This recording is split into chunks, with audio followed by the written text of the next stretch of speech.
mugwumps, they're everywhere. They're speaking out.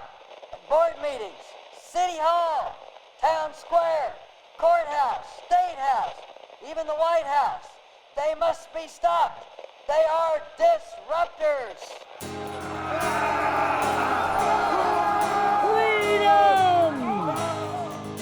They're disruptors. Welcome to Mugwump Media on this beautiful Resurrection Day evening. Folks, welcome to Disruptor Central at the end of this newly presidentially proclaimed Holy Week. Kevin, life is good. What do you think? Well, you know what? Since we're still here, I think I'm going to be able to adapt to this golden age. I tell you, it's a big difference, isn't it? Especially since last year I was listening to somebody this morning as I was getting ready for work, and somebody was talking about what was going on last year at Easter, which was that Biden had actually, proclaimed Easter Day itself Transgender Visibility Day. Which was just kind of wacky and crazy. And yeah, this is just wonderful. This is definitely a flip-flop from what was going on at that time. You had to bring it up. I know. I think I'm just going to move on past that. Let's just move on past it. But it's so good that you all joined us this evening. I hope you're having a great time with your family. And go back to having a good time with your family after the video. How's that? I wanted to, and we're not going to do an interview this week. I think what we are going to do is we're going to read you a little bit of the resurrection story. I know you've heard it. I know you've heard it plenty of times. You've read it. You've heard it at church. But I'm telling you, you've not heard it from the Hippie Bible. Oh, yeah. Hippie Bible? What do you think, Kevin? I think some of them have probably heard it already. I think it's good. Anybody my age, the really cool thing, if you guys have not seen, guys and gals have not seen the Jesus Revolution, that came out last year, didn't it? It was last year. And it was wonderful, Angel Studios. And it basically talked about that period of time starting in the late 1960s, going all the way through for several years into the early 70s. Well, Kevin and I were teenagers in the 70s. And a lot of things happened because it started in California, and it spread. There was a lot of things that spread across the nation. And of course, whenever the culture starts to change, what happens? Institutions start to change. And I can remember in the early 70s, there were Bible classes that were actually starting back up in school. Kevin and I, the period of time that we started school was at 1962, when basically God was taken out of school, the Bible.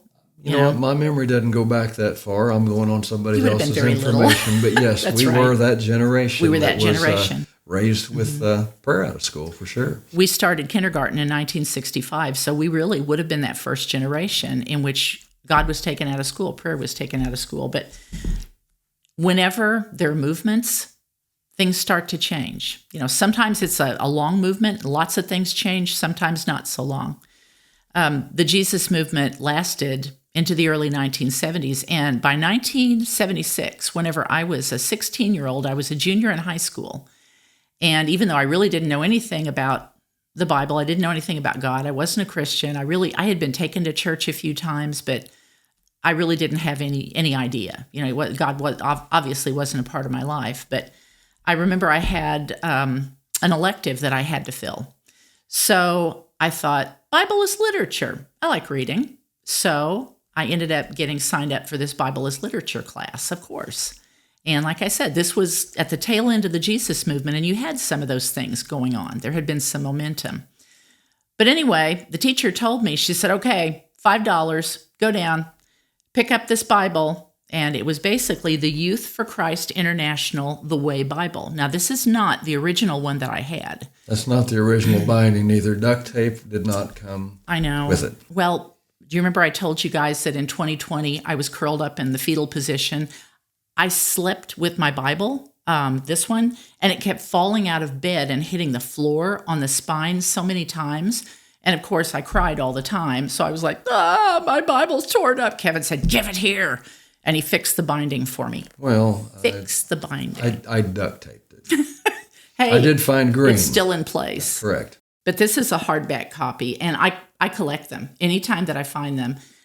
let me tell you, these Bibles changed my life, and they are a living Bible. They are some of the original living Bibles. Now, not everybody likes the living Bible. I know, I can hear you out there. Some people are like, no, only King James.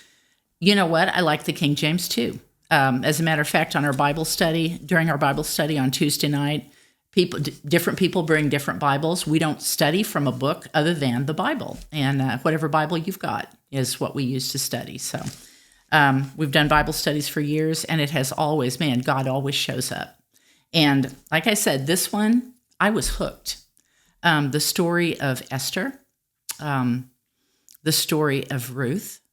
Whenever I read those two books, I had never seen women with those characteristics, the faithfulness and the bravery.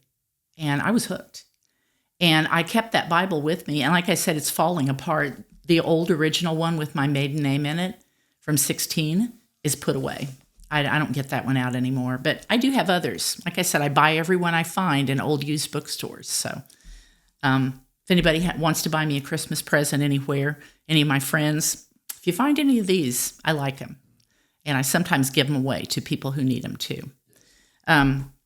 But the neat thing about the Living Bible is it's easy. It is a paraphrase, but basically what it does is it rearranges in the words that are already there, and it puts them in more of a modern style.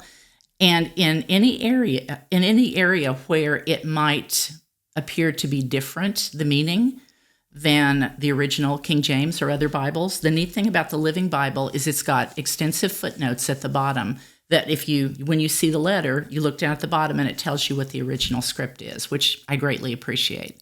It's wonderful. It really helps you to, like on Tuesday night, this is the Bible, this is the go-to at the very end. We usually start with King James and then go on down through some of the other translations, and then we end with this one because it's like 5th grade reading level. So it's awesome. Anyway, you've heard the resurrection story, but there are some things in this. Like I said, we just finished the book of Matthew, and we started Mark, and it amazes me. People say that religion and politics have to be worlds apart. They cannot coexist. Well, let me tell you, politics has always gone on around God's people, and we have to know how to deal with them.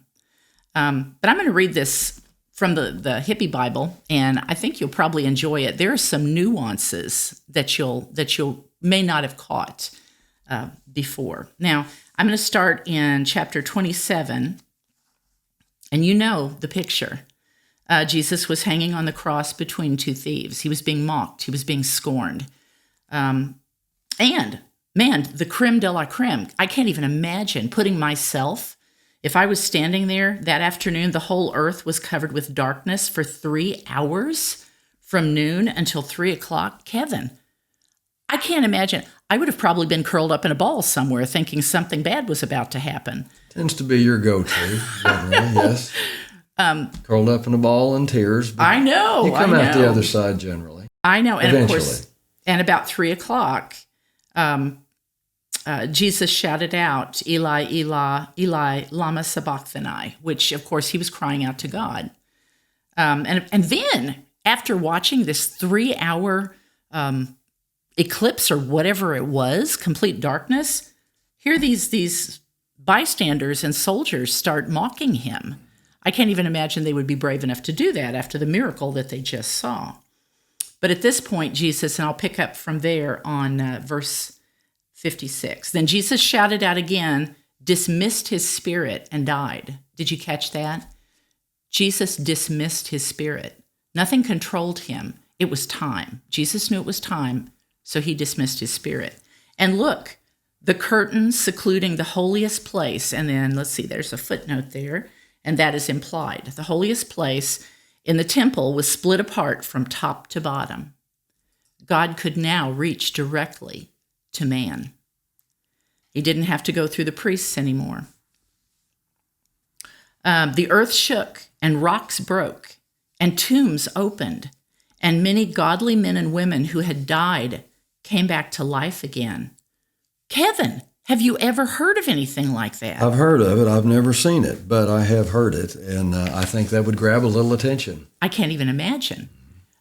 That's biblical. The sheer power of Jesus dismissing his spirit, the wall being torn, being broken between God and man, the sheer power of that moment literally brought the dead back to life.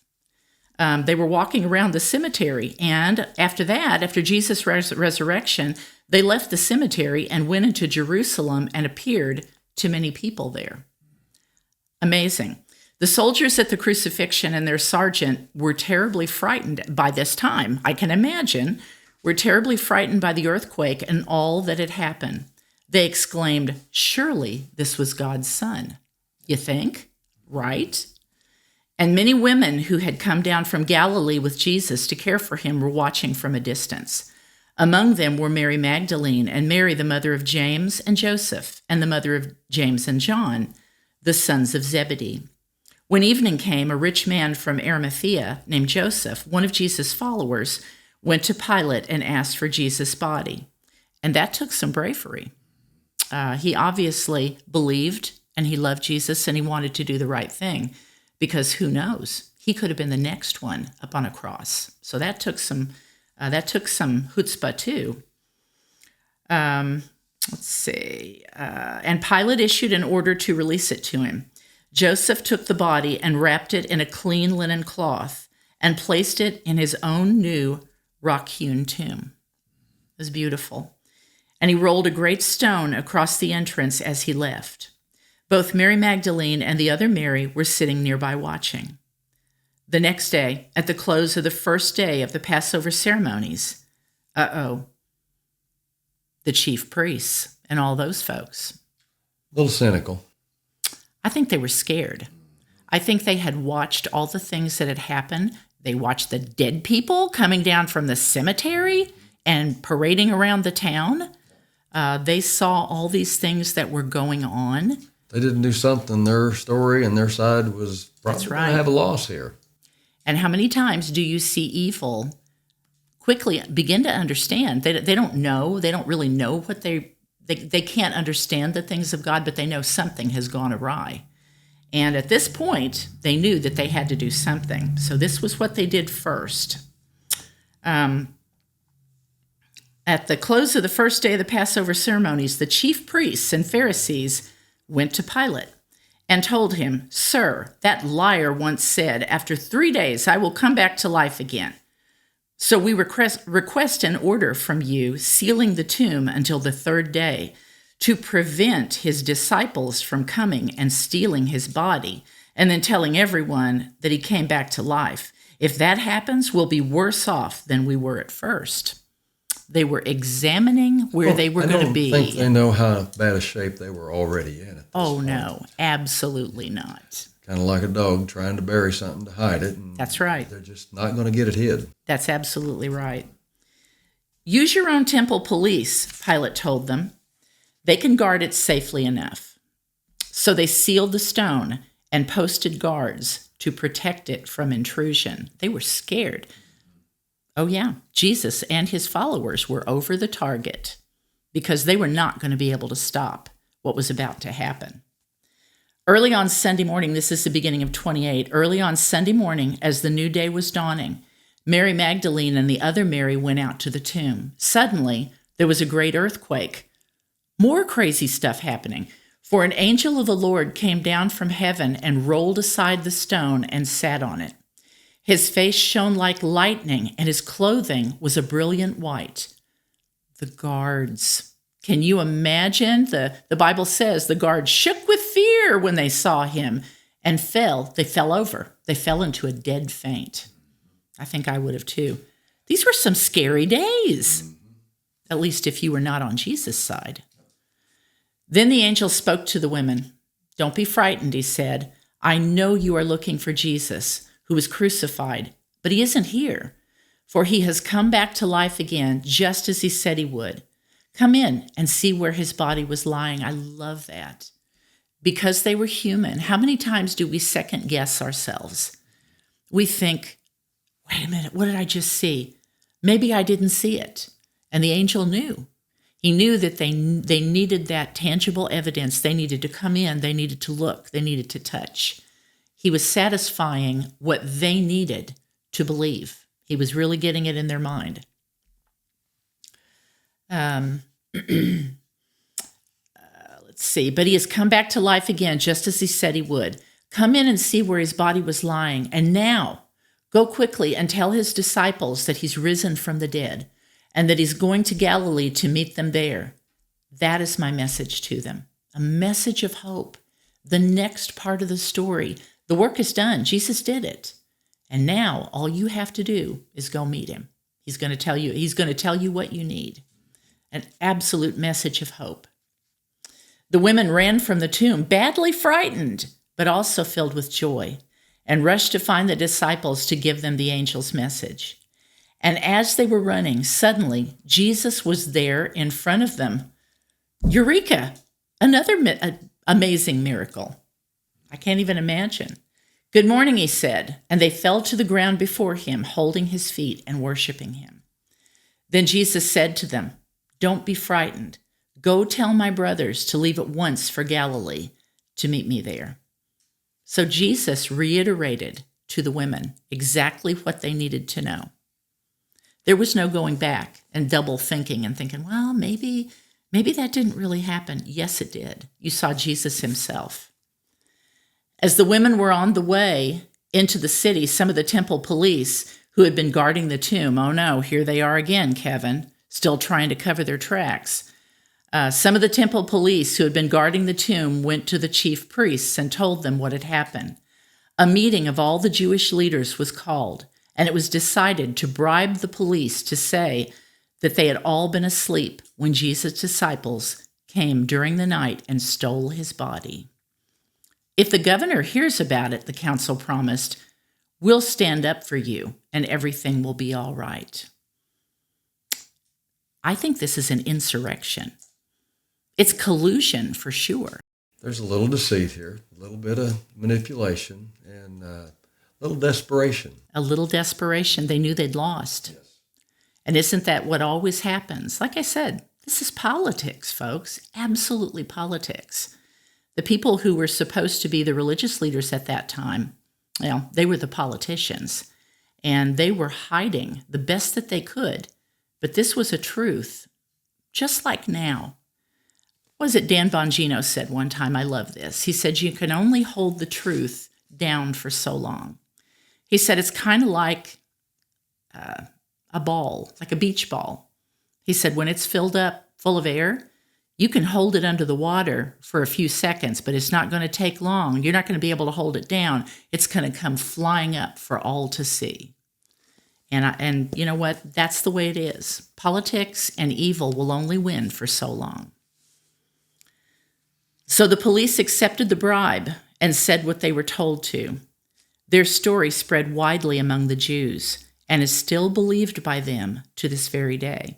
Now keep in mind, the books were written, some of them 20 years later, and nobody knows for sure just exactly when, but they were written separately too, which is amazing because they all actually coincide very well with each other. Now there are little differences, but it's kind of like an eyewitness account. Whenever there's a reason that whenever a crime is committed, the police will take the witnesses, take them in a room and they'll debrief them and see what each one of them says. Well, the story is usually, if they're telling the truth, is going to be a little different because it's told from a different perspective.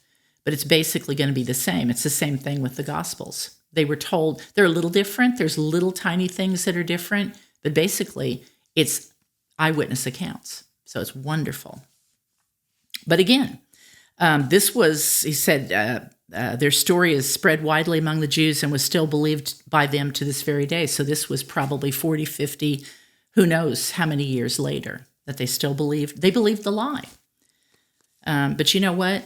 I believe at some point, and there are a lot of Jews in Israel now that are turning. There's a big messianic movement, One for Israel, which is an app that is now spreading, and it takes the Bible and it translates it into languages, the Hebrew that they can understand, and young people can get it on their phone. There are a lot of people that are hearing about Jesus and are understanding now.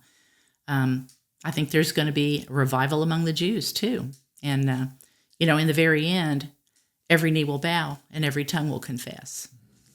But to finish it out, then the 11 disciples left for Galilee, going to the mountain where Jesus had said that they would find him. There they met him and worshiped him, but some of them weren't sure it was really Jesus. Can you imagine? He told his disciples, "I have been given all authority in heaven and earth. Therefore go and make disciples in all the nations, baptizing them into the name of the Father and of the Son and of the Holy Spirit. And then teach these new disciples to obey all the commands I have given you. And be sure of this, that I am with you always, even to the end of the world." And that's the moral of the story, isn't it? Even with all the craziness, the stuff that they tried to do, the political stuff, even at the very end, it didn't matter. Because God had a plan. He sent Jesus. Jesus completed it just exactly at the time that it was meant to be. He did exactly what he was supposed to do, what he came for. And in the end, none of those things worked, because all these years later, over 2,000 years later, Christianity has spread throughout the world. Jesus wins in the end. The Great Commission, this was one of the things that Jeff Mann talked about that I love so much. He said, it really is all about making disciples, because you can, and we talk about this all the time in our Tuesday night group, you can go up to somebody you don't know and preach at them all you want, but it's really not going to mean a whole lot, especially among the younger generation that has just seen so much evil and hypocrisy. Families are broken. Our government, let's face it, we have not had a truly conservative president since Ronald Reagan. And I'm talking all of them, Republicans included. We've had some stinkers. And honestly, you can't go and try to witness to somebody who has lived in this world and has seen so much hypocrisy and so much evil by just telling them, hey, I'm going to witness to you. You shouldn't be doing that. They want to know that you care first, and they want to know that you want to know them for who they are, and that's important. And I love that about this generation too. That's one of their trademarks, and it's wonderful. But that's part of making disciples. It's more than just going and preaching at somebody, for sure. I also liked the fact, I mentioned this whenever we went through it. It just sort of, it makes me shake my head when they went it said they went to the mountain where Jesus had said that they would find him. And there he was, and what in the world, and doesn't that kind of reflect some of the people that are Christians? Some of them are going to see Jesus, are going to see things for what they really are, but some people aren't. Because here it said some of them weren't really sure it was Jesus. Well, who do you think it was? Up there telling you this after the angel had said he was going to be there on the mountain. Some people tend to overthink things a little bit, I think. Maybe just a little. I like things simple and basic. Simple is good. On my level. Yeah. I'm with you always, even to the end of the world. So he's with us now, folks. He's with us, and he's going to be with us, right beside us. And all the crazy stuff and all the battles that we have to face, he's there. If Justin Sparks, one of the last things that he said to me is, he said, if God is with me, who can be against me? And it's so true. Kevin, we need to let these folks go so they can go have some leftover ham and leftover mashed potatoes and maybe get some pie. Are you guys getting hungry? Yeah. I'm hungry. We'll get some supper, Kevin. It's time. Folks, thanks for joining us again today. This is fun. I'm glad we got to sit and have a little Bible study with you. You came to Kevin and Juanita's world. Thanks for joining us. This is a wonderful resurrection evening. And folks, we hope that you have had a great time today with your family. And we hope that you have a really restful evening. And we're going to be back again soon. Like I said, we're hoping to, and I'm not going to tell you who it is, but we're hoping to have a nice interview this next week. And tune in next Sunday evening for that. For more information, hopefully more updates. I'll try to take a peek and see what's going on in crazy Jefferson City, see what's up. I know there's been some things that have changed. And, we're going to do some interviews that are going to help you to stay informed, inspired. And folks, we always want you to stay independent. Think for yourself, critical thinking. Thank you for joining us. God bless.